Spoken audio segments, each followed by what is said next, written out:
سوالات۔ سوال نمبر 1، خود ساختہ عالمی شورا اس تبلیغی جماعت والے کام کو صرف مولانا الیاس صاحب کی ایجاد کردہ تحریک سمجھتے ہوئے دنیا داروں کے ناقص تجربے کے مطابق چلانا چاہتے ہیں یا صحابہ والا کام یقین کرتے ہوئے صحابہ کے طریقے محنت کے پابند ہو کر چلانا چاہتے ہیں؟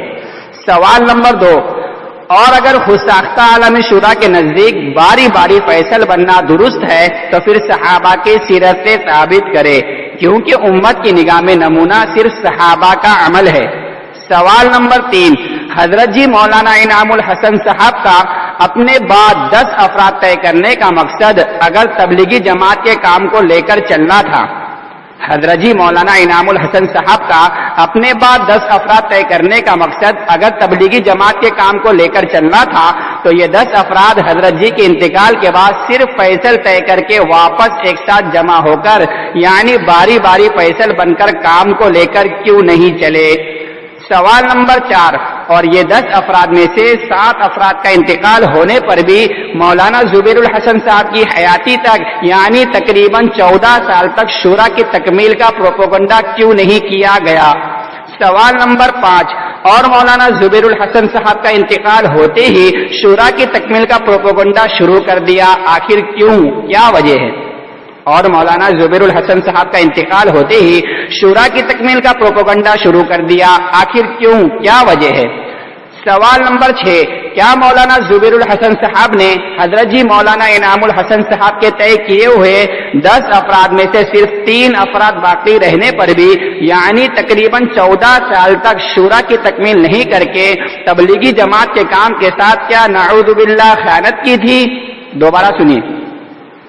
کیا مولانا زبیر الحسن صاحب نے حضرت جی مولانا انعام الحسن صاحب کے طے کیے ہوئے 10 افراد میں سے صرف 3 افراد باقی رہنے پر بھی یعنی تقریباً 14 سال تک شورا کی تکمیل نہیں کر کے تبلیغی جماعت کے کام کے ساتھ کیا نعوذ باللہ خیانت کی تھی؟ اس کے علاوہ الحمدللہ تقریباً 110 ملکوں کی شورا جو عالمی اجتماع بنگلہ دیش جنوری 2017 میں موجود تھے، ان سب نے دارالعلوم دیوبند کے فتوے کے بعد پھر سے مولانا محمد سعد صاحب کو عالمی امیر تسلیم کرتے ہوئے حضرت جی کے خطاب سے نوازا ہے۔ سوال نمبر 7، کیا 110 ملکوں کی شورا نے بھی دارالعلوم دیوبند کے فتوے کے بعد حضرت جی مولانا محمد سعد صاحب کو عالمی امیر تسلیم کر کے تبلیغی جماعت کے کام کے ساتھ کیا نعوذ باللہ خیانت کی ہے؟ بنگلہ دیش اجتماع میں موجود تقریباً 110 ملکوں کی شورا کا اعلان کی اسکین کاپی انگلش میں موجود ہے اور اردو میں بھی موجود ہے، اور جو حضرات عالمی اجتماع بنگلہ دیش جنوری 2017 میں موجود نہیں تھے وہ ان حضرات سے تحقیق کر لے جو موجود تھے، اور جنہیں اوریجنل کاپی اطمینان حاصل کرنے کے لیے دیکھنا ہو تو بنگلہ دیش وغیرہ جا کر خود دیکھ لے۔ اور اس کے علاوہ عالمی مرکز نظام الدین میں 8 دسمبر 2015 ملک کے پرانوں کے مشورے میں مخالفین کے مطالبے پر، کس کے مطالبے پر؟ مخالفین کے مطالبے پر 8 افراد کی نامزد شورا بھی بنائی گئی۔ دوبارہ سنیے، اور اس کے علاوہ عالمی مرکز نظام الدین میں 8 دسمبر 2015 ملک کے پرانوں کے مشورے میں مخالفین کے مطالبے پر 8 افراد کی نامزد شورا بھی بنائی گئی۔ نمبر 1 مولانا یعقوب صاحب، نمبر 2 مولانا ابراہیم دیولا صاحب، نمبر 3 مولانا احمد لاڈ صاحب، نمبر 4 مولانا ظہیر الحسن صاحب، نمبر 5 میاں جی عظمت صاحب، نمبر 6 مولانا عبدالستار صاحب، نمبر 7 پروفیسر عبدالعلیم صاحب، نمبر 8 مولانا یوسف صاحب ابن حضرت جی مولانا محمد سعد صاحب۔ اور اس شورا کا امیر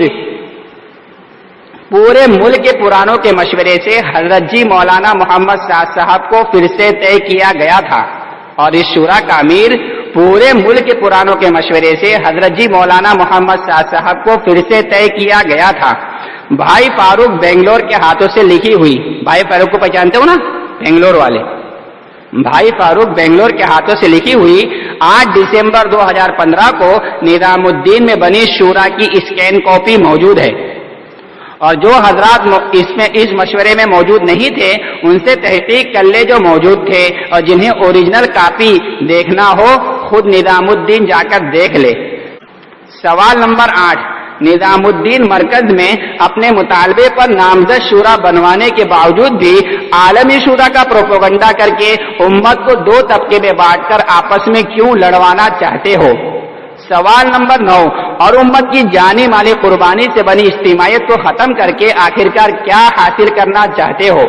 سوال نمبر 10، اگر گستاختہ عالمی شورا کے نزدیک حضرت جی مولانا انعام الحسن صاحب، میاں جی محراب صاحب اور اس کے علاوہ عالمی اجتماع بنگلہ دیش جنوری 2017 میں موجود تقریباً 110 ملکوں کی شورا نے دارالعلوم دیوبند کے فتوے کے بعد پھر سے مولانا محمد سعد صاحب پر عالمی تبلیغی جماعت کے کام کی ذمہ داری ڈال کر اگر نعوذ باللہ سب کے سب نے خیانت کی ہے تو پھر امانت دار کون ہے؟ دوبارہ سنیے، اگر گستاختہ عالمی شورا کے نزدیک حضرت جی مولانا انعام الحسن صاحب، میاں جی محراب صاحب اور اس کے علاوہ عالمی اجتماع بنگلہ دیش جنوری 2017 میں موجود تقریباً 110 ملکوں کی شورا نے دارالعلوم دیوبند کے فتوے کے بعد پھر سے مولانا محمد سعد صاحب پر عالمی تبلیغی جماعت کے کام کی ذمہ داری ڈال کر اگر نعوذ باللہ سب کے سب نے خیانت کی ہے تو پھر امانت دار کون ہے؟